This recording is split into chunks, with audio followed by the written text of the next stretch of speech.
vlastne Kirkuku do Stredozemného mora. 1 milión barelov, človek si povie, to je málo. Reálne v súčasnej dobe 1 milión barelov by znamenal, možno, keby sa dostal na trh pokles ropy možno o $5, možno o 3, možno o 7, ide o tú psychológiu, že by sa zvýšil opäť troška previs ponuky. Na druhej strane, pokiaľ táto trasa nie je kontrolovaná centrálnou vládou v Bagdade, tak tá trasa môže fungovať, nemusí fungovať. Čiže z tohto pohľadu myslím si, že rola Európskej únie a aj Slovenska ako relatívne ohrozené krajiny by mala byť taká, aby Európska únia vystupovala ako mierotvorca.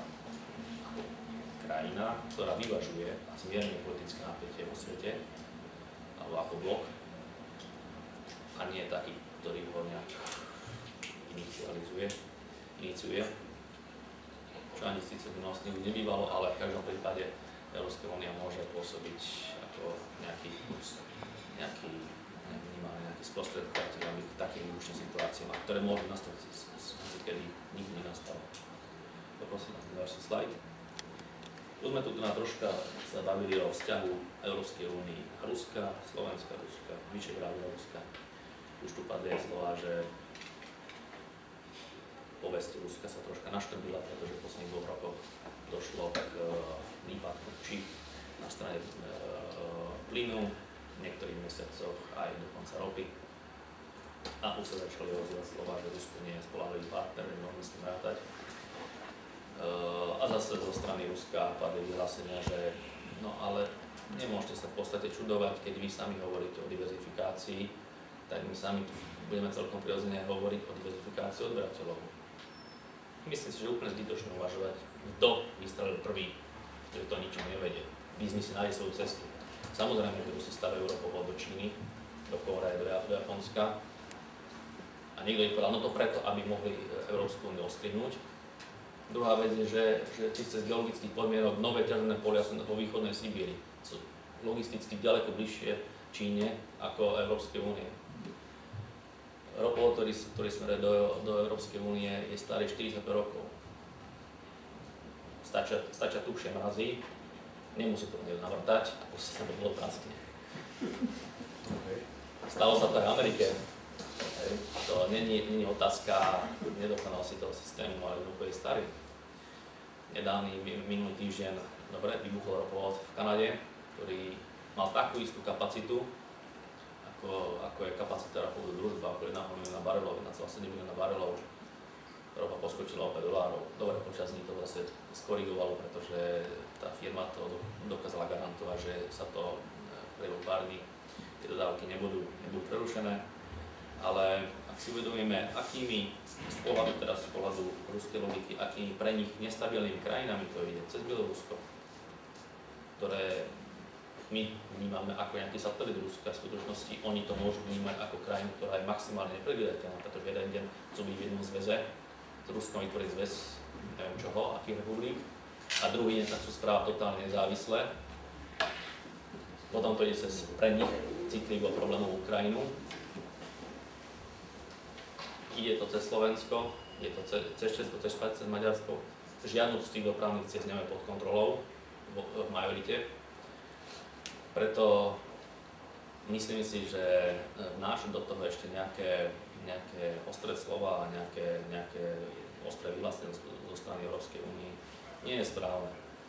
Nie je správne. Jednoducho v tomto smere asi na tej konferencii pred 2 týždňami samotný šéf SPP pán Bukli povedal, Rusko považujeme za spoľahlivého partnera.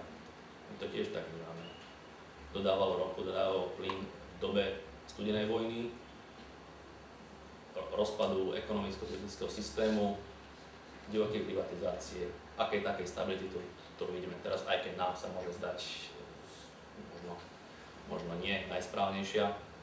V každom prípade, ak sa pozrieme na mapu potenciálnych dodávateľov, ktorá krajina iná v takom rozmere, čo by mohla dodávať ropu alebo zelený plyn, je stabilnejšia, je demokratickejšia, je predikovateľnejšia, ako sa bude správať, s ktorou máme 10-ročné, 40-ročné, 50-ročné historické skúsenosti.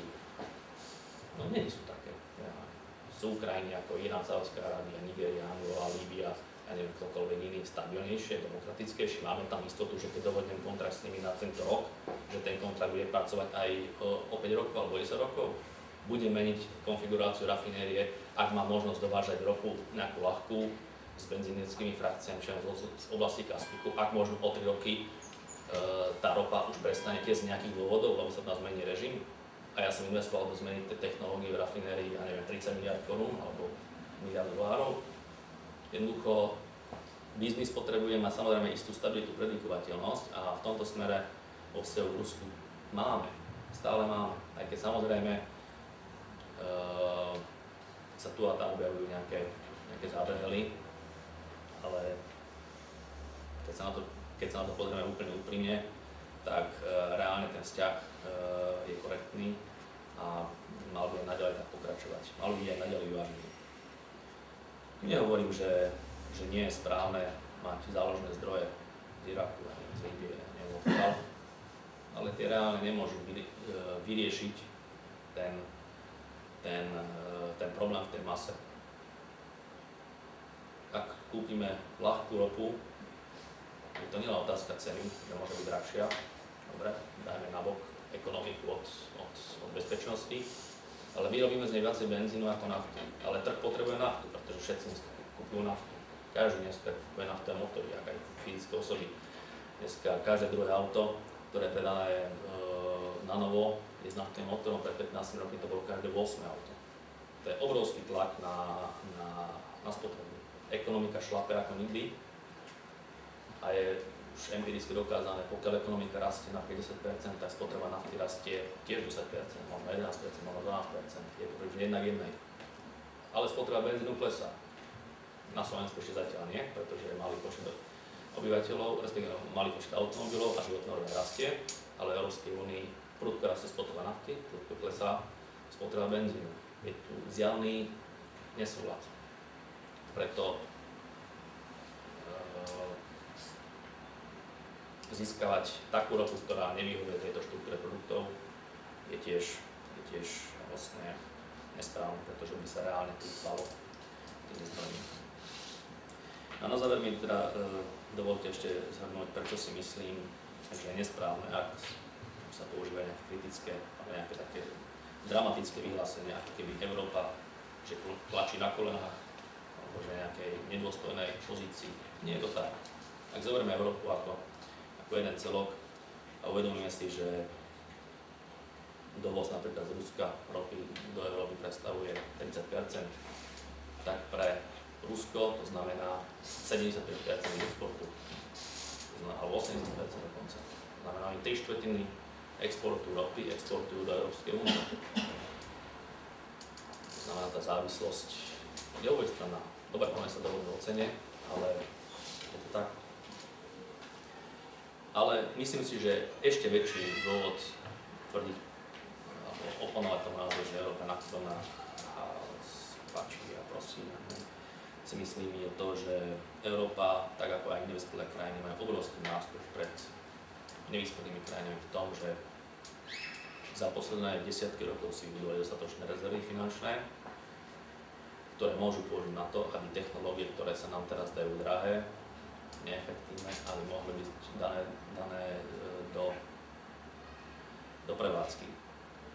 Keď to som čítal, čiže neviem to overiť, ale predseda predstavenstva, pán Roman Čezu, povedal, že keby mali zvážať do Čezu alebo nahradiť elektrínu vyrobenú jadrovou elektrárne Temelín biomasou, tak by denne tam muselo chodiť 1600 kamiónov. Čo nie je problém len s tým, že koľko by to stálo v nafte a tak, ale aj logistický problém. A povedal, keby Európska únia, neviem to verifikovať, ale keby Európska únia miesto tej podpory biopalív tejto generácie, tie peniaze, tie miliardy, desiatky miliard investovala treba do termojadernej fúzii vo Francúzsku, kde sa testuje taký reaktor, už možno nezvol prevádzky na roku 2040, kedy sa zrejme plánuje. To znamená, výhoda, obrovská prednosť Európskej únie je, že má dostatočné finančné rezervy,